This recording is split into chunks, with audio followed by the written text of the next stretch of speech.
Genesis chapter 48. How many chapters are there in Genesis? 50. There are 50. So we're almost there. We got 3 chapters to go and 4 weeks, 4 Sundays to go. So we may end up with a wrap up Sunday. I don't think we're going to get bogged down in the blessings by Jacob or in this. This is not bogged down territory. That was earlier, so we'll see how it goes. But where are we at here? We have new people in the room or people who haven't been here in a little bit. So here's a list of what I had before for the threats to the promise, which I think are, what is the promise? What is God's promise and who is it to? Abraham, so they inherit the land and have children more than the stars. And through his seed, all the nations will be blessed. So the irony of the promise, God says it to all 3 of them. I will give you this land. Abraham, Isaac, and Jacob, which they welcome. But it ain't none of them going to inherit the land directly. They will inherit the land through their descendants inheriting the land, which won't happen for hundreds of years because that mattered to these people. It doesn't, if you told me that my family, that's hard to project since I don't have any kids, but You're not 99 yet. that my family would inherit something 400 years from now in our day and age with our mindset and our nomadic mobile lifestyle and so forth and apartment dwelling lives where we're at home, we live everywhere, but we're at home nowhere. We're just passing through. If you told me that my family was going to inherit something 400 years from now, how much would that matter to me? How much would that matter to you? These people lived and died by it. They lived and died by it so much that Jacob will die by it. He will say, I want you to carry my bones back to Canaan. That's my final resting place, the land that God has promised to my descendants. So that's how much it mattered to these people. You have to project, you have to set aside your own cultural way of thinking about these things, 4,000 years later, and get into their minds a little bit. They valued, not only did they have customs that are different from ours, they valued different things. And we're not better for not valuing them necessarily. One of the curses of modernity, post-enlightenment, 1600s and following, is this glorification of modern, of new, and the sort of instinctive feeling among people, delusion among people, that we are superior in almost every way to our ancestors. When you hear about people 2,000 years ago, almost invariably, deep down inside, you think of the word primitive. And when you think of the word primitive, you think inferior. Or maybe it's just me. But that's my sense of modern, of people of our age. We are current year people. We are post-Renaissance, the word Renaissance, medieval versus the Dark Ages, in Middle Ages, the Dark Ages. Well, if you're saying dark because there was a volcanic eruption that blackened the sky for a year, okay, but that's not what people mean when they say the Dark Ages. So there's this I don't know which one, internal, deep down inside, if not contempt, dismissiveness of peoples of the past. And I think that's changing because there's all these discoveries that are happening about their engineering and their architecture and so forth. And that's making its way because of the decentralization of information with utilities like YouTube. I can see that stuff. I can now look at this extraordinary 1,000-ton block sitting next to and on top of another 1,000-ton block where we all scratch our heads and can't figure out how they got that block from wherever it was to here and then on top of this block. Or the pyramids. I don't know how many tons each of those are. So we now can look at those. Not only can we look at those structures that ancient peoples built, that information is now consumable by the average person on the street. It's not held by academics and scientists and so forth, or archaeologists or something. It's accessible to us, and you can look at this stuff and go, man, you know what? That Pantheon, that Roman aqueduct, that temple that the Greeks built 2,400 years ago is extraordinary, the Parthenon. So,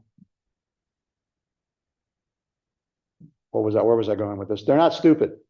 They had, you know, we have a lot in common, but we've lost things that we should not have lost. We've gained some things, but mostly what we have is technology. And not a lot of people can take credit for the technology. They just applied their wits and did things with no tools, or tools they built out of their hand, using their hands. That's just extraordinary. So that's what these people had to do. And in walks Joseph, was some kind of master, I don't know what you want to call him, administrator and visionary with the hand of God. And he basically engineers the wholesale transformation of Egyptian culture and society and economics, and the relationship between the people and the landowners and the governing authorities and the king. He did all that. At least I believe he did all that. And that'll be very, very important to the Exodus period, when the story opens up again, and you have a Pharaoh now who's in control of everything. And that's very obvious from the way that these narratives are written, that the Pharaoh of the Exodus was in control of everything, and Joseph was the initiator of that move. But along the way, that's really not what the story is about. The story is about what God was doing in the midst of that. And what we have here with the promise of land to the Israelites, and from the vantage point of Jacob, that's just what the promise was.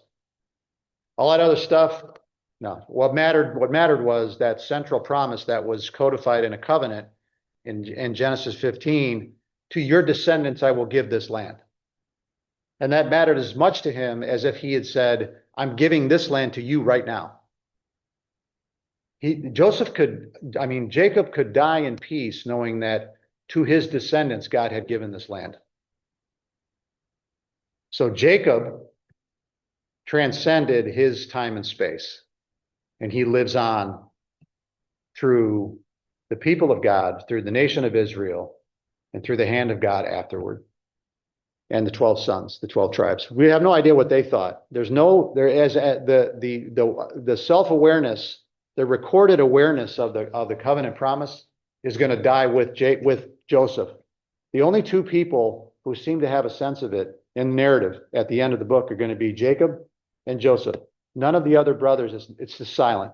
We don't know what they thought of this stuff, of the promise, or when they ever knew about it, or what they knew about it.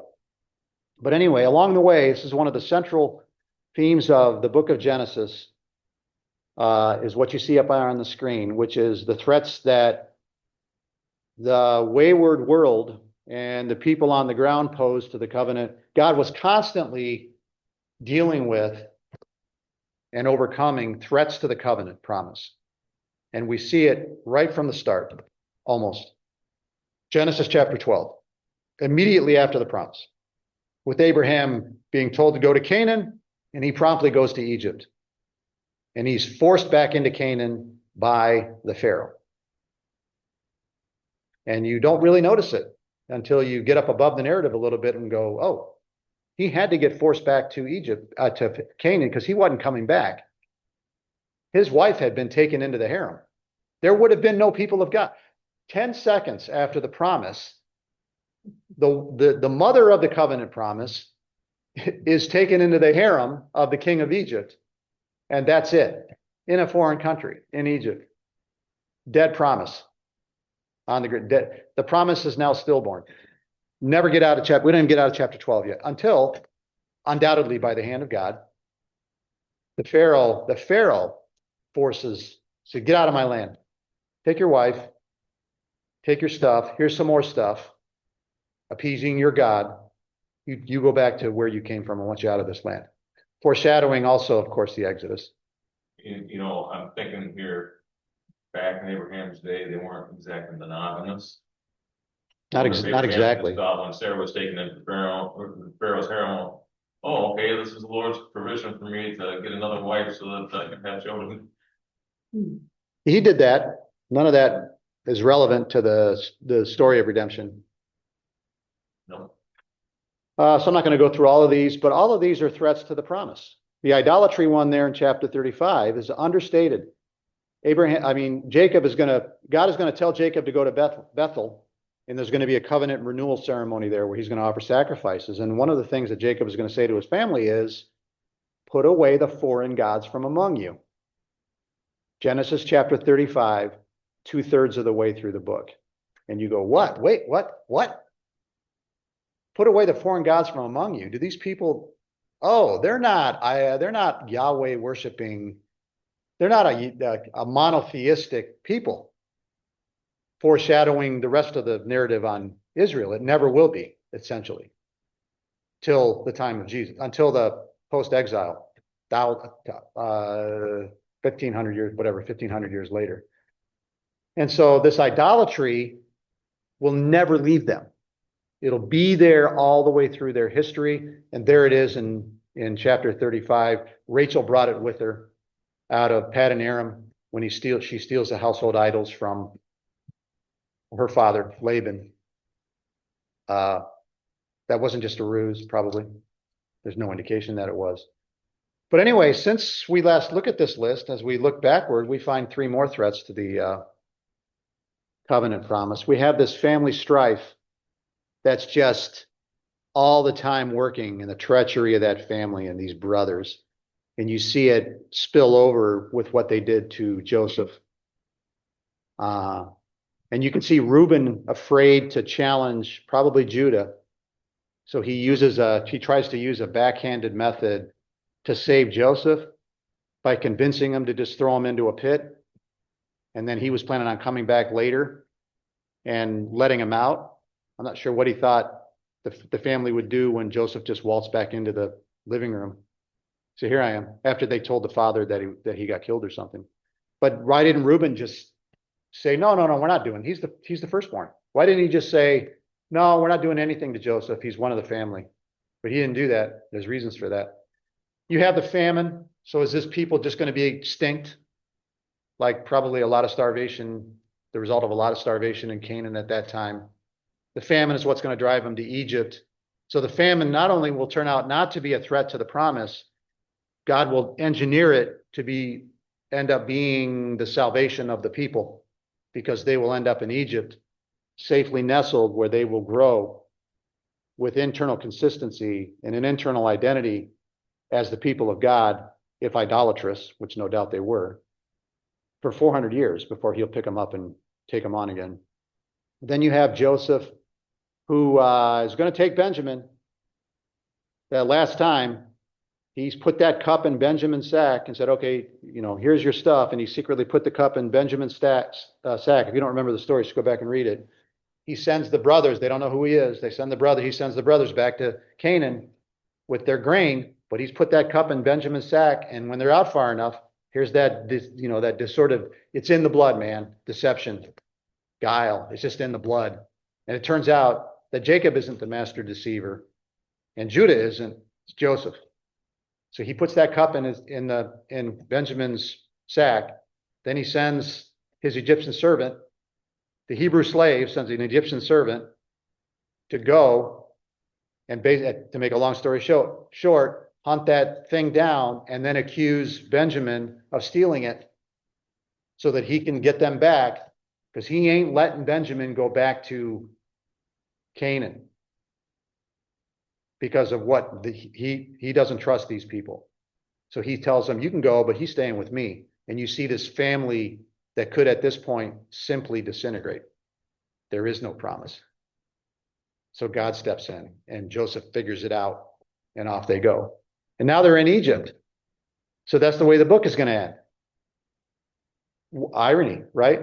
So the biggest threat to the covenant promise on the ground is that the entire clan and everything, they give up anything that they gained in Canaan and they move everything to Egypt to become a slave people. There cannot be a bigger threat to the covenant promise of Canaan. That's the way the book is going to end. And it's going to be this cliffhanger. It's the biggest cliffhanger in the entire Bible. So there's a sense in which the story of Abraham is bookended with Egypt Yeah, yeah, in the book of Genesis. yeah, I agree. What starts with Abraham ends in Egypt. What starts with Abraham and Canaan, or Haran, the story starts outside of Canaan, and it's going to end outside of Canaan. They will have gained nothing in Canaan. All that enriching that went on with all three of those patriarchs, Abraham, Isaac, and Jacob. All the time, the writer's talking about how rich they became, how much money they had. They're going to leave Canaan, and they're going to give everything up, essentially. They still had a cave. They had that one cave. That's their tent stake. Huh? Do they have the field too? I don't know. But they had that tent stake at that cave mattered. And Jacob's going to point that out. That's where you're going to bury me. My home is there, not here. I believe God. He's going to bring us back. Mattered to him. So there's your threats to the covenant. And there's your cliffhanger on how it's going to end. We just came through, what did we talk about? I'm not going to summarize 47. We got to move it. Yeah, so Jacob's family moves from Canaan to Egypt in Goshen, which is to the north in the north part of the country of the territory of Egypt. The best of the land, and we learned that everybody, all the Egyptians, sold their land and themselves. So somebody's going to notice eventually that, hey, all the Egyptians sold their land. All us Egyptians sold our land to the Pharaoh, but we got those slaves up there living the high life in the best land. So that ain't going to last.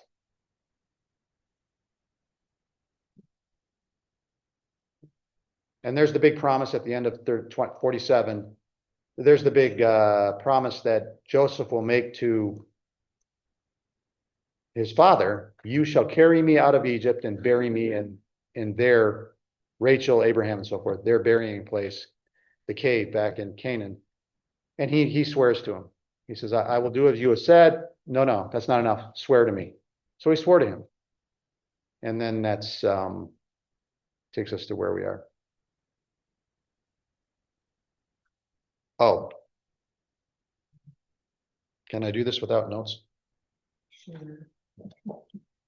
If you need them printed, you're out of luck. Oh, that's right. I'm doing this without notes. Now it came about after these things that Joseph was told, your father is sick. So he took his, okay. So if you hear your father is sick, what's the first thing you're going to do? You're going to go see him before he dies. What does Joseph do? He took his two sons, Manasseh and Ephraim, with him. So what matters is he takes his two sons with him. Why does he take his two sons? What matters to Joseph? What mattered to Jacob back with his father? It's eerily reminiscent of that scene where with Jacob and Esau and the blessing of Isaac, when Isaac is blind and he can't see who's who, keep all of that in mind. And Jacob comes in and fools him into believing that he's Esau, and he receives the blessing from, he, the younger brother, receives the blessing from Isaac. When it was told to Jacob, behold, your son Joseph has come to you, Israel. He switches from Jacob to Israel in the same thought pattern. Israel collected his strength and sat up in the bed. Now back to Jacob. Then Jacob said to Joseph, God Almighty appeared to me at Luz. What is Luz? Bethel.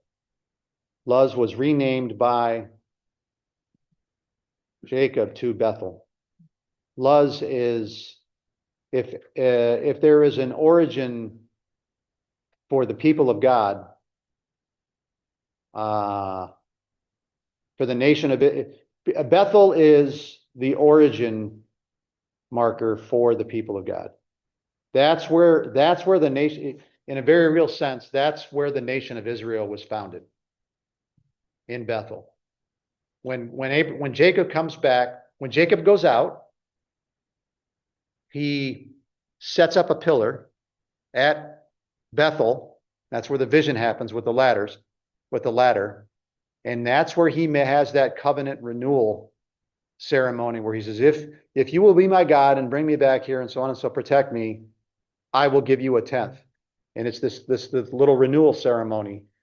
As Jacob now, as you can, in a sense, you can think of the covenant, the baton being passed from Isaac to Jacob on his way out, which is kind of your indication in the narrative that he's coming back on the way out. Because there it is again, another threat to the covenant.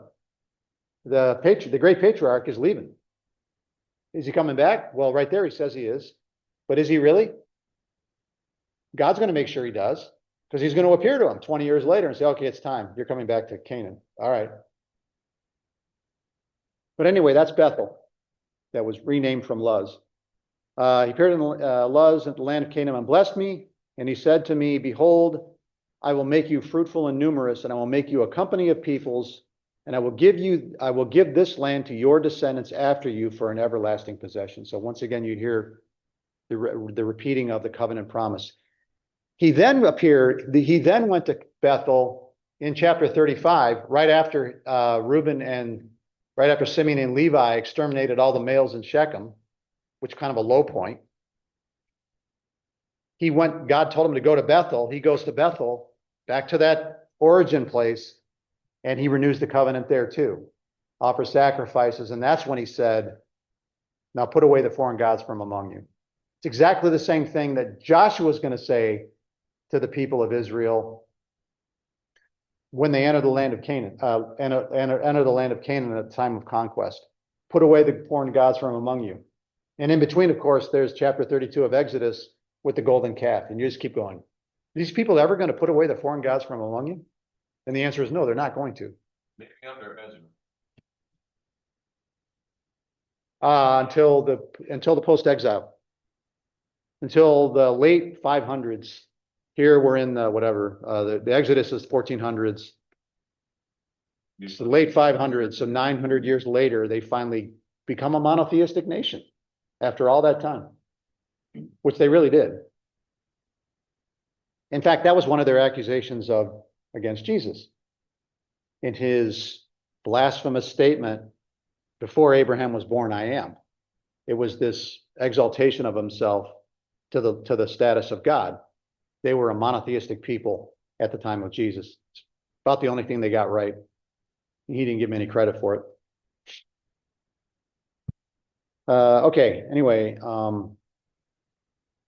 so he reiterates, he has not forgotten the covenant promise that God was going to give them the land of Canaan.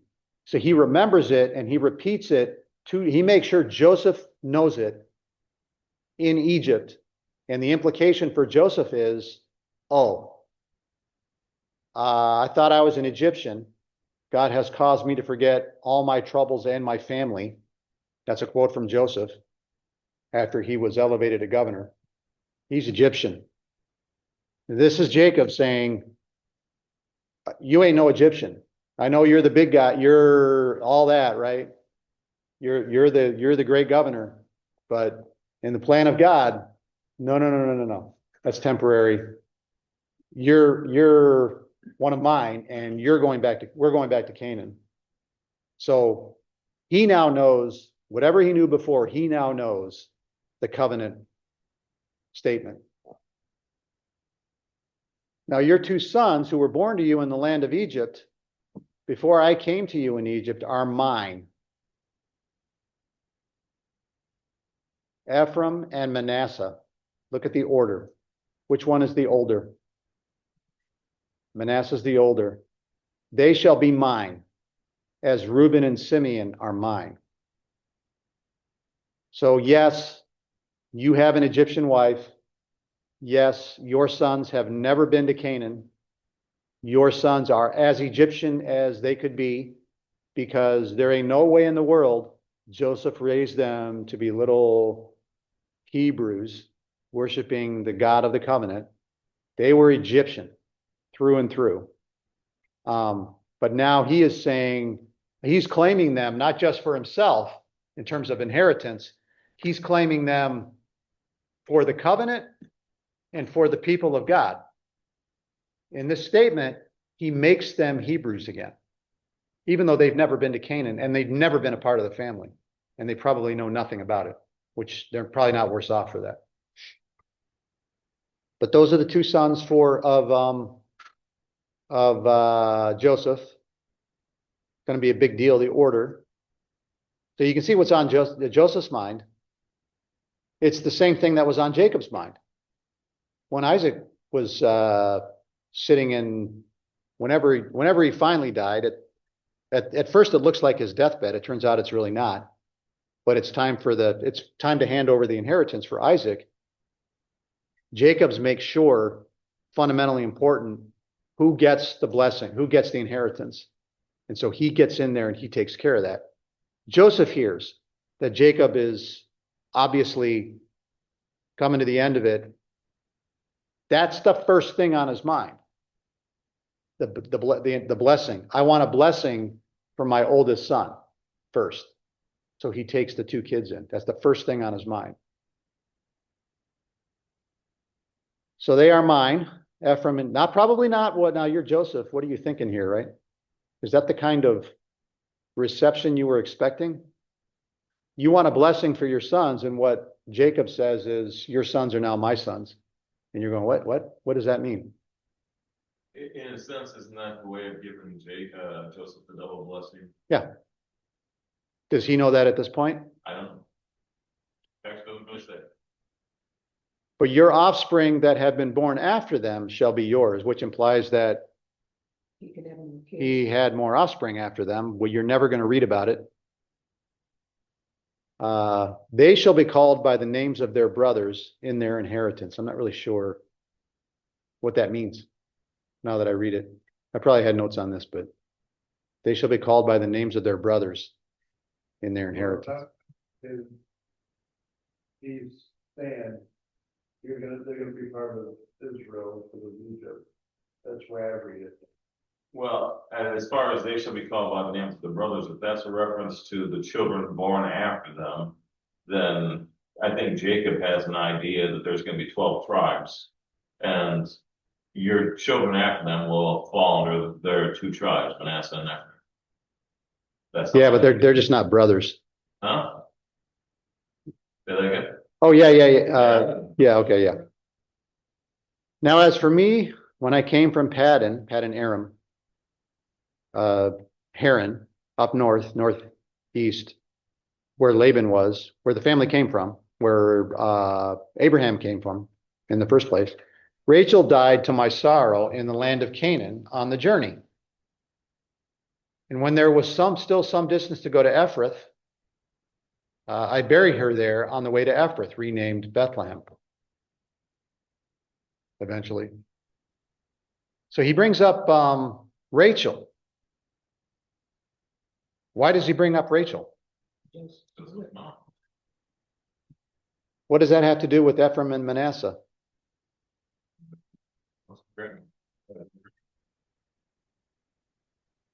Yeah, I just don't see why he'd be bringing up her death. Are they inheriting that part of the land eventually? No. Bethlehem was inherited by Judah. He's really this sick, maybe he's just sad and missing. Maybe he's just giving Joseph his part of the family history. Sometimes Related to his mom. Sometimes the simplest answer is the best. I do know this at this point. In a very real sense, Rachel now has 4 children. He has elevated, or 3. He has either elevated Ephraim and Manasseh to the status of Joseph and Benjamin, or he's replaced Joseph in the family tree with Ephraim and Manasseh. So I wonder if there's, a lineage thing going on there. But anyway, they remember everything, don't they? Man, they just live in it's interesting. We live in a past, we live in the past. We commonly say in our time, don't live in the past. Forget about the past. Because we tend to think of the past in terms of reminiscing about past glories or nursing past wounds. Usually it's the latter. And you carry those wounds, you just carry the bitterness or the frustration, whatever it is, the wrong that was done, you carry it and carry it. I mean, whole families get broke up like that. I can't even remember how it started, but they haven't talked to each other. I mean, I've known people like this. They haven't talked to each other in 30 years. Nobody can really remember exactly why or who started it. But the point was that conflict and the wrong felt becomes fundamental to identity. It's a thing I have to be aware of. Letting a wrong done to me become part of my identity that's valuable to me, so that I want to hold on to it rather than just let it go. Their sense of the past was exactly what you see here. Ancestral home, lineage, inheritance, extended family, they're not just extended family around, like the Jamesons that we see in the room right here, but extended family down through the ages. They had an awareness of all of that and they never forgot it. That's why these stories are remembered. Was Moses divinely inspired and told these stories in Revelation? Or did the family have family chronicles that they kept about their peoples, whether they're oral traditions or written? Because these people really valued the past. And my hunch is a lot more of it is the second of those two things. You have, look at the Gospels. Those oral traditions about what Jesus said and did. Luke says in the beginning of Luke, the first account that I composed, or he says in the first one, many have undertaken to write a compilation of the things accomplished among us. I have decided to do my own investigation and write down for you in consecutive order, having investigated everything carefully. Well, it's not like they can go to the library and do that sort of thing. You just have to go talk to everybody. And they remember this stuff, right? There's no written records, probably. And then in the second account, the first account, Theophilus, about all that Jesus began to do and teach. And then he's going to pick it up with a part 2 in Acts. So this remembering was fundamental to the way that they operated. We just remember different things, and usually not for the better. We remember a lot of stuff that we just have no business focusing on. At least I do. But they remembered the past and how they got here and where they're going. There was this continuity that went on. So here you can see it right here in front. It mattered where, it not only mattered that Rachel died, it mattered where she died, who her son was, that Joseph was the son of Rachel and not the other. It wasn't just one big, amorphous family.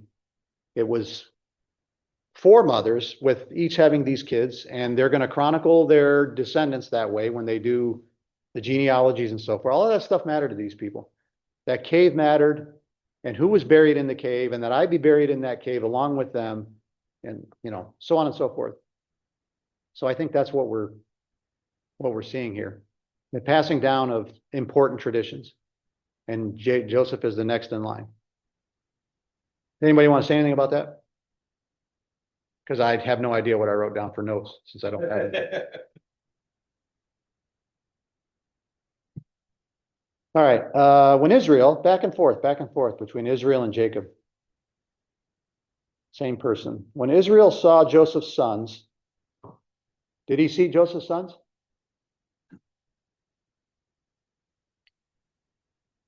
Because of his eyesight? There's no mention here of eyesight being an issue. Not yet. Well, maybe he didn't see them clearly, saying, We'll Yeah, get there. I understand they're dealing with age, but When Israel saw Joseph's sons, if he saw them, why would he say, who are these? Unless it's some kind of a ceremony. This is all, everybody knows what's going on here. Who are these? And Joseph said to his father, oh boy. That's eerily reminiscent. Isaac. What did Isaac say to Jacob when he showed up? Who are you? What he said. I am Esau, your firstborn. Oh, we're back to the firstborn, secondborn thing, right? Elder, younger. And Isaac's going to say, well, the voice is the voice of Jacob, but because he's going to touch his hands and so forth. But, we don't really think of it that way. You feel and smell like Esau. I don't know if anybody in this room would find that particularly pleasant. what I find interesting with Isaac is his eyes were dim, but his ears weren't. Yeah. So Joseph said to his father, these are my sons, whom God has given me here. So there is no lying here.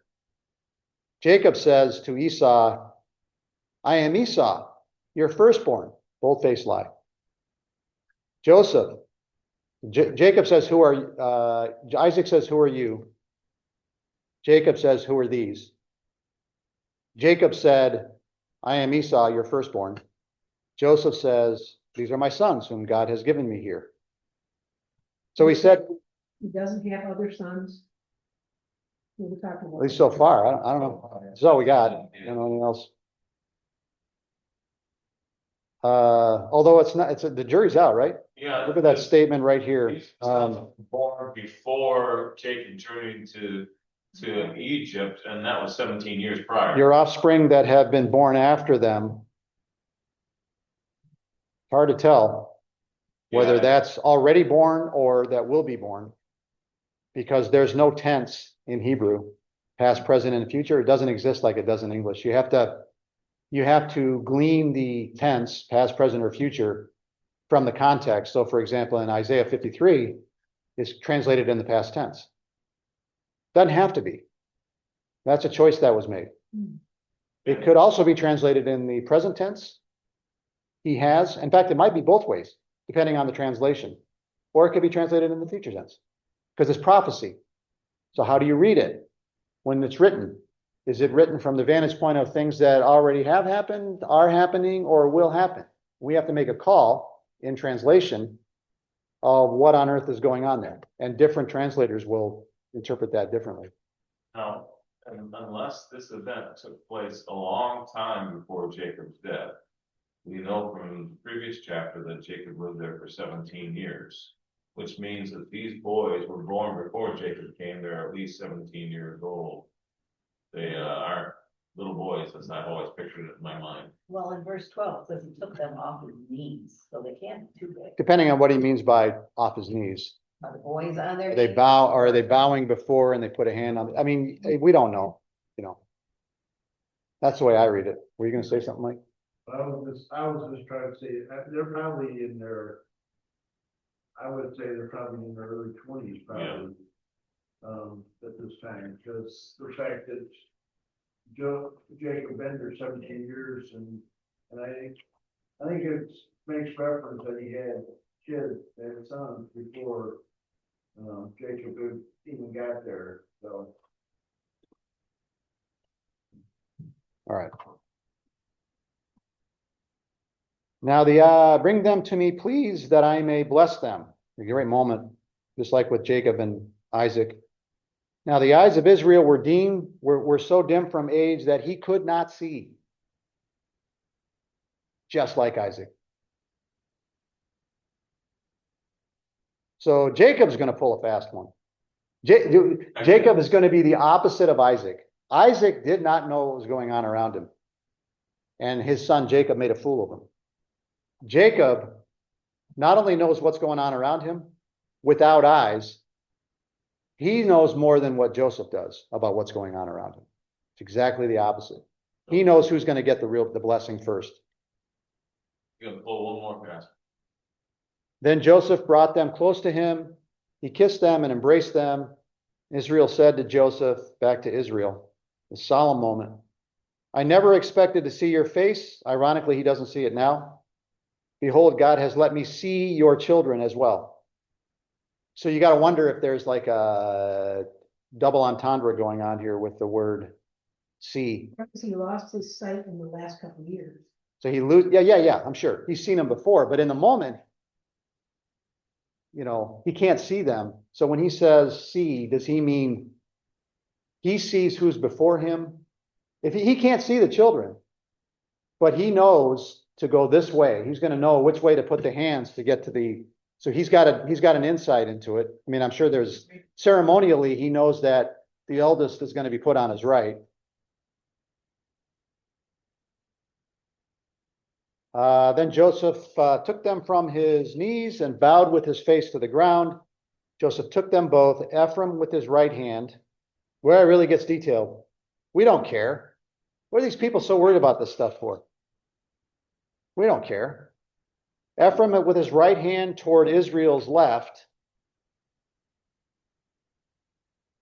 and Manasseh with his left hand toward Israel's right. So, you got this, you got the pushing. He thinks he's dictating who's going to get the number one blessing. He thinks he's deciding who's going to get the number one blessing. It's the person on the right of Jacob. But isn't it traditional? Probably, yeah. But the point is that, yes, he thinks human traditions are in play here. And it's ironic from a guy, Joseph, you had so much insight. Man, all the interpretation of having those dreams, interpreting those dreams, that magnificent plan that you gave Pharaoh on the spur of the moment in nothing flat. What happened to that, Joseph? How come you don't know what's going on right here? Because all of a sudden, you don't have a clue what's going on, or what Jacob is doing, or what God is doing, or even what God is doing. He doesn't understand. The great Joseph, the man who has some of the most remarkable insight in the entire biblical narrative. And he's about to find out. Joseph, right and left, and brought them close to him, but on the contrary, Israel stretched out his right hand and laid it on the head of Ephraim. So he crossed. Ephraim's on the left, who was the younger, the narrator makes sure to point out. So not only do they care about inheritance, what matters is which hand do I get, the right or the left? And his left hand on Manasseh's head, crossing his hands, although Manasseh was the firstborn. So he just slows this narrative way down so you can, because it matters. Of all the things to get so wordy about and chatty about, this is what they get chatty about at this point. And so Joseph is watching this happen, and he's undoubtedly perplexed, and this is not going to do. So, he's going to try to put a stop to it in a minute. But before that, then he says he blessed Joseph. So he's blessing Joseph through the blessing on the two children. The God before whom my fathers Abraham and Isaac walked, the God who has been my shepherd all my life to this day, the angel who has redeemed me from all evil, bless these lads, and may my name live on in them, and the names of my fathers Abraham and Isaac, and may they grow into a multitude in the midst of the earth. So that's his blessing. So after all of that, right hand and left hand, he doesn't even name particular blessings here. He just blesses them both. The only thing that mattered was which kid got the right hand on top of his head. So he blesses them equally. But this testimony to God, the man who said to Pharaoh, my years have been, 130? Few and evil have they been, and they have not attained to the years of my fathers. Now he says this, very aware that all through it, God had been with him the whole time. And you see the mysterious appearance of the angel who has redeemed me from all evil. Anybody want to say anything about that? When Joseph saw that his father, this is not going to do, says Joseph, the governor of Egypt, this aggression will not stand. I will not tolerate this, father. When Joseph saw that his father laid his right hand on Ephraim's head, and it displeased him, he grasped his father's hand to remove it from Ephraim's head to Manasseh's head. Joseph said to his father, "Not so, my father, for this one is the firstborn. Place your right hand on his head." But his father refused and said, "I know, my son, I know. He also will become a people, and he will also be great. However, his younger brother shall be greater than he, and his descendants shall become a multitude of nations." He blessed them that day, saying, them both, there's no distinction. By you, Israel, will pronounce blessing, saying, "May God make you like Ephraim and Manasseh." So he blessed. The only difference between the blessing is who got which hand of Jacob they got. That's the only difference. Now, Saw the firstborn of the twins. Yes. See, and so he got the deception secondhand. well, that's the irony, right? Yeah, The man who pulled the great deception on Isaac yeah. and had to run on out of town back to Paddan Aram, where he got schooled by an even greater deceiver, Laban, Yeah. for 20 years. Yeah. Sure. Thus he put Ephraim before Manasseh.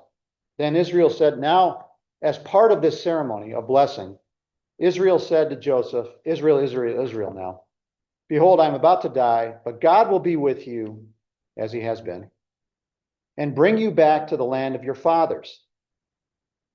Not to the land of Canaan, to the land of your fathers. Joseph, you don't belong here. You thought you did, but you're as much a part of the promise in the inheritance as I am, the covenant inheritance of Canaan as I am. And so you're going back to Canaan. I give you one portion more than your brothers when that day comes, 400 years later or more, which I took from the hand of the Amorite with my sword and my bow. I'm not really sure what he means by that. That's a mysterious statement. And that Hebrew word is Shechem. You know, Is it land or a trophy kind of thing? Well, he didn't take it. Simeon and Levi took. So they didn't take the land. They didn't take Shechem. They killed all the males and they left. They went up to Shechem. Up to Bethel. So may just be ironic. I don't know. Oh, I think it's I think what they want is this word Amorite in here. Yeah. Because they're gonna take the land of the Amorites. So it's this anticipation of the Exodus, the conquest eventually. It's all through here, all through Genesis are these eerie anticipation, the scenes that anticipate both the Exodus, the time in Egypt, then the Exodus, then the conquest. Go ahead. The land of the Amorite, the place that Manasseh inherits. I don't know. That's a good question. Maybe we'll look at that if we have time available. Well, that the whole land of Canaan is called the land of the Amorite. Oh, okay. I could be wrong. So what's he talking about here? Here I go again. Laura, which is my favorite map? No. Go with this one here. Whoops, what did I just do? Why don't you get rid of all the other ones so you just have your favorite one there? It's good enough. So you can see here's Ephraim right in the middle of of what will eventually become Israel and Canaan. And it really is central. If you read Judges and 1 Samuel and 2 Samuel, Ephraim is very central. There's Bethel, there's Shiloh, where Shiloh was where the tabernacle ended up. There's the origin, Bethel, right there. So very central, but you can look at the territory of Manasseh. So it's very, very, very big inheritance. Manasseh is not a big deal as far as the narrative, but Ephraim and Judah are very big deals in terms of the narrative. So that's the way this chapter ends. We probably wouldn't spend this much narrative on such things as which hand Jacob puts on top of the head of which brother, considering there's no distinction between in the blessings. It's not like he said, Ephraim, you're going to get everything, and I'm not going to give anything to Manasseh. He doesn't do that. He does that with with Esau and Jacob. Jacob, you're getting everything, and Esau, you're going to be his servant. So that makes sense. That might be a little bit of irony here. Well, You know. One thing that's, I mean, through the rest of the Old Testament, even when after division, Ephraim is kind of the, central, the main, Yeah. the main of the A ten. lot of action, Yes, a lot of action. Saul, if my mind on the first king, if if I remember the scripture right, Saul was an Ephraimite. no, he was Benjamin. He was of Benjamin, but remember Gibeah was his home base, and that's Jonathan Ephraim. was son of Nun. And he was, and that's in Ephraim, and also Samuel is from Ramah, which I believe is also in Ephraim. But anyway. Ephraim becomes the, kind of like the second, it's under Judah. Yeah. They don't, they call the kingdom of Israel often is called Joseph. Yeah, Joseph, or sometimes they're referred to as. So let's go ahead and stop there. It's 10:17. Appreciate it. Nate, Naomi, and so forth, whoever's out there. Thank you. Thank you, Gary. Yeah, we'll see you.